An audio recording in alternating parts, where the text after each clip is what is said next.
Teen age की उम्र कोई आम उम्र नहीं होती है। ये वो दौर है जहाँ बच्चों के अंदर हार्मोन्स की तब्दीली, पढ़ाई का पहाड़ जैसा प्रेशर और दुनिया में अपनी पहचान बनाने की जो अंदरूनी जद्दोजहद होती है, वो बच्चे के मूड को एक ऐसी ख़तरनाक रोलर कोस्टर बना देती है जिसकी ब्रेक किसी के हाथ में नहीं होती है। बतौर वालिदैन इस सूरत हाल को संभालना किसी बारूद के ढेर पर चलने से कम नहीं लगता है। हर बात पर डर लगता है कि कहीं धमाका ना हो जाए। तो आज की वीडियो में हम डिस्कस करेंगे कि टीन एज बच्चों के मूड स्विंग्स को कैसे हैंडल करना है। अस्सलाम वालेकुम and welcome back to my channel. उम्मीद है जितनी मेरी बहनें देख रही होंगी सब खैरियत से होंगी।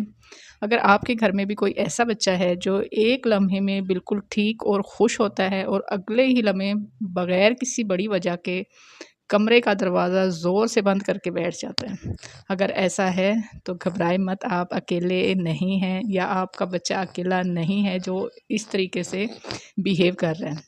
जब बच्चे टीन एज में कदम रखते हैं तो उनका मूड मौसम की तरह बदलता है। वालिदैन अक्सर सोचते हैं कि हमसे कहाँ गलती हो गई, हमसे ऐसा कौन सा गुनाह हो गया कि बच्चे इस तरीके से बिहेव कर रहे हैं। लेकिन सच तो ये है कि ना वो कोई आपकी गलती है, ना आपकी सुस्ती है और ना ही कोई आपका गुनाह है जिसकी वजह से बच्चे ऐसे बिहेव कर रहे हैं, बल्कि ये उनके दिमाग और उसके जो जिस्म में होने वाली जो बायोलॉजिकल तब्दीलियां हैं वो उनकी वजह से बच्चा ऐसे बिहेव करता है। अच्छा, अब कुछ ऐसी चीज़ें मैं आप लोगों के साथ डिस्कस करूंगी जो मैंने अपने बच्चों, क्योंकि मेरी एक बेटी गुजर चुकी है इस दौर से, मेरे बच्चे अभी भी इसी दौर में हैं, तो मैं उनको कैसे हैंडल करती हूँ बगैर घर का सुकून बर्बाद किए। बच्चों के साथ मजबूत रिश्ता आप कैसे बना सकते हैं वो आज हम डिस्कस करेंगे।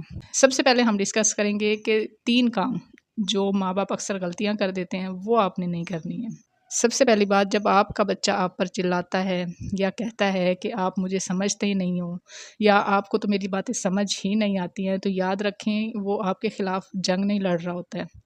वो दरअसल अपने अंदर के जो जज़्बात है, उसके जो जज़्बात का जो तूफ़ान है वो उनसे लड़ रहा होता है। उनका गुस्सा आपकी तरबियत पर सवालिया निशान नहीं है, वो बस अपने जज़्बात को सँभाल नहीं पा रहा होता है, अपनी तब्दीलियों को समझ नहीं पा रहा होता है। दूसरी बात जो आपने करनी है, दूसरा पॉइंट, ये बहुत अक्सर आपने देखा होगा कि पेरेंट्स ये गलती बहुत करते हैं, बहस से गुरेज़ करें। जब बच्चा गुस्से में हो उस वक़्त उसे नसीहत करना या ये कहना कि तुम इस लहजे में मुझसे बात नहीं कर सकते हो, तुम्हें तमीज़ नहीं है बात करने की, या उल्टा-सीधा हम माँ-बाप कुछ भी बोल देते हैं। तो ये जो लफ्ज़ हैं, जब हम उसके साथ बहस करना शुरू हो जाते हैं तो वो जलती पर तेल का काम करता है। उस वक़्त आपने करना ये है कि बजाय किसी भी बहस के आप ख़ामोश हो जाएँ। इसमें आपकी हार नहीं है बल्कि ये आपकी दानिशमंदी है। तीसरा पॉइंट आपने क्या करना है कि गौर से बच्चों को सुनना है, एक्टिव लिसनर बन जाएँ आप अपने बच्चों के। अक्सर हम बच्चों की बात सिर्फ़ इसलिए सुनते हैं ताकि हम जवाब दे सकें या उन्हें करेक्ट कर सकें कि वो कहाँ पर गलती उसने की है, कहाँ पर नहीं की है। जब अगली बार आपका बच्चा परेशान हो तो उसको बजाय उसके उसी वक़्त उसको आप करेक्ट करें, उसके गलतियाँ निकालें, उसकी बजाय आप उसको सिर्फ़ सुनें, उन्हें बोलने दें ताकि वो अपने जज़्बात का इज़हार कर सकें। उनके जज़्बात को तस्लीम करें, उनको इग्नोर मत करें और उनको फ़ौरन जो है आप करेक्ट ना करें कि आप यहाँ पर गलती पर हैं। अब बात करते हैं कि जब बच्चा का मूड ख़राब हो तो आपको अमली तौर पर करना क्या चाहिए और क्या नहीं करना चाहिए। जब भी आपका बच्चा गुस्से में हो तो उसको जगह दें और वक़्त दें। अलहदा कमरे में अगर वो बैठना चाहता है, अपने कमरे में बैठा है, किसी भी टेरेस पे बैठा है, जहाँ कहीं वो बैठा है उसको अकेला बैठा रहने दें ताकि वो पुरसुकून हो सके। आपने ये नहीं करना कि इसका पीछा करें, कि अक्सर माँ-बाप कहते हैं कि गुस्से में है, कहीं कुछ कर ना ले, ये ना करे, वो ना कर ले, उसके पीछे-पीछे रहते हैं, उसको ज़बरदस्ती अपने साथ खींच के लेकर आते हैं, गुस्से में उनके कमरों के दरवाज़े खोल कर ज़बरदस्ती बात करने की कोशिश करते हैं। तो प्लीज़ ये कभी भी मत करें, उनको टाइम दें और जगह दें, जहाँ वो बैठे हैं उनको पुरसुकून होने दें, रिलैक्स करने दें। दूसरी बात, हमदर्दी दिखाएँ, कहें कि मैं देख सकती हूँ कि बेटा आप परेशान हो या मुझे समझ आती है कि आपकी वजह क्या है और मैं इसी वजह से आपके पास आई हूँ। जब आप बात करना चाहें तो मैं अवेलेबल हूँ, आप मुझसे बात कर सकते हैं जब भी आपका दिल चाहे। अगर आपको अभी गुस्सा है तो आप रिलैक्स करें, चिल करें, कोई इशू नहीं है, जब आपका दिल करे मैं अवेलेबल। अक्सर हमने देखा है कि हम लोग जब बच्चा कुछ भी जज्बात में आके कह देता है या आपके साथ आके कुछ फीलिंग अपने गुस्से का इजहार करता है तो हम उसका मजाक उड़ा देते हैं। ये कभी मत करें। उसको छोटी सी छोटी बात पर भी उसको इतना बड़ा ड्रामा क्रिएट ना करें कि वो अपनी छोटी सी बात भी अगर गुस्से का इजहार किसी सेंटेंस में उसने कर भी दिया है तो उसका मजाक मत उड़ाएं। क्योंकि अक्सर मैंने देखा है कि माँ बाप कह रहे कल तो तुम बड़े बड़े दावे कर रहे थे, कल तो तुम फलां ये बड़ी बड़ी बातें कर रहे थे, या इस तरीके से बच्चा जज्बात में आके कुछ कह देता है, कोई दावा कर देता है, तो बजाय उसको कि आप उसको बार बार रियलाइज़ करवाएं कि तुमने कल गुस्से में ये कहा था, उसका मजाक मत बनाएं, उसके जज्बात को समझें, तस्लीम करें और अप्रिशिएट करें, ताकि नेक्स्ट टाइम भी बच्चा अगर गुस्से में अपनी फीलिंग्स का इजहार किसी भी चीज़ का, गुस्से का, खुशी का इजहार आपसे करता है, तो उसको ये पता होगा कि मैं पेरेंट्स के साथ शेयर करूँगा तो वो मेरा मजाक नहीं उड़ाएंगे। तीसरा काम जो आपने करना है वो ये है कि कभी भी बच्चों के बारे में अपने बहन भाइयों से, रिश्तेदारों से कभी भी डिस्कस मत करें। अक्सर पेरेंट्स ये करते हैं कि बच्चा एक गलती करता है, फ़र्ज़ करें मैं अपनी कज़न की एग्जांपल देती हूँ। टीन एज में हो जाती है बच्चों से गलतियाँ, छोटी-मोटी हो जाती हैं, या छोटी-मोटी जो थोड़ा-सा बच्चा बागी हो जाता है, तो इसका मतलब ये नहीं है कि आप पूरे सारी फैमिली मेंबर्स में ढंढोरा पीट दें। हर इंसान आपके साथ सिंसियर नहीं होता है, वो आपका वीक पॉइंट पकड़ लेता है और वो पूरे फैमिली मेंबर्स में डिस्कस कर देता है। तो खुदारा ये कभी भी मत करें। उसकी जो ज़ातियात हैं, उसका गुस्सा है, जो गलतियाँ हैं, किसी के साथ भी शेयर मत करें। कभी भी लोग आपके बच्चे के साथ इतना सिंसियर नहीं होंगे जितना आप हैं। आपके पास किसी के साथ डिस्कस करने की आजकल आपको ज़रूरत ही नहीं है, सोशल मीडिया भरा पड़ा है। आपने कोई भी डॉक्टर, आप किसी को भी सुन सकते हैं कि इस एज में बच्चों को कैसे हैंडल करना है। बजाय उसके ढंढोरा पीटने के सारे रिश्तेदारों में, आप खुद उसको प्यार से, मोहब्बत से हैंडल करना सीखें।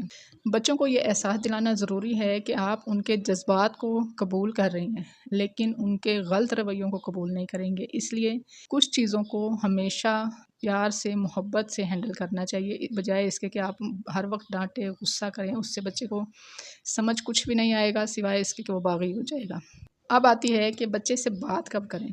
जब तूफ़ान थम जाए, बच्चे का गुस्सा ठंडा हो जाए, जब बच्चे का मूड बात करने के काबिल हो जाए, चाहे वो चंद घंटे बाद हो या अगले दिन हो, तो बातचीत का सही वक़्त चूज़ करें कि अब मेरे बच्चे का मूड कैसा है।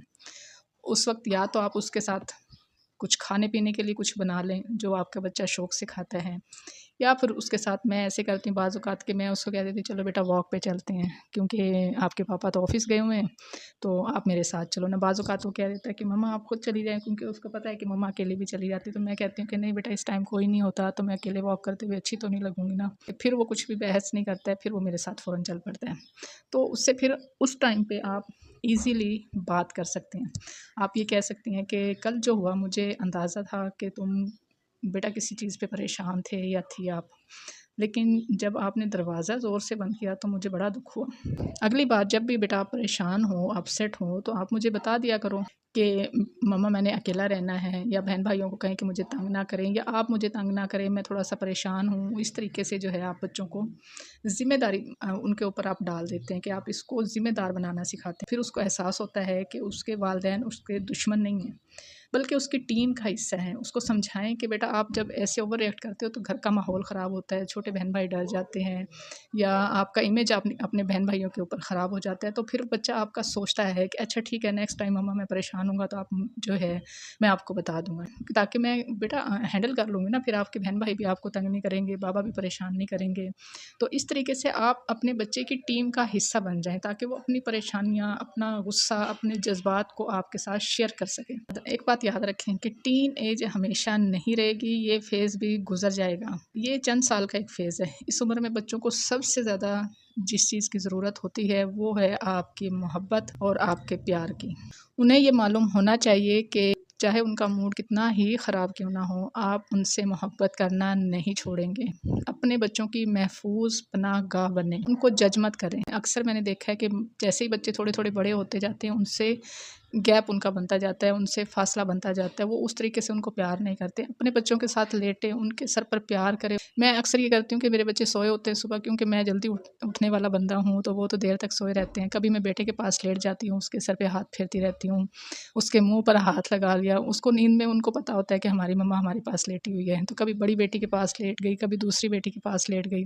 तो इस तरीके से आप बच्चों के साथ जज़्बाती तौर पर अटैच रहते हैं, फ़िज़िकली भी अटैच रहते हैं। बच्चा आपके पास किसी भी प्रॉब्लम के लिए आता है तो वो झिझकता नहीं है, और ये काम दोनों माँ बाप को करना चाहिए। मैंने अपने हस्बैंड बाज़ औक़ात तो गुस्सा भी करते हैं कि क्या आके चिपक जाते हैं बच्चे ना, तो बाज़ औक़ात इरिटेट भी होते हैं, क्या गंदी आदत बच्चों को डाली। तो मैं उनको समझाती हूँ कि गंदी आदत नहीं है, ये आपके साथ अटैचमेंट है, क्योंकि आगे जैसा दौर आ रहा है, सोशल मीडिया ने बच्चों को, माँ बाप को एक दूसरे से बहुत दूर कर दिया है।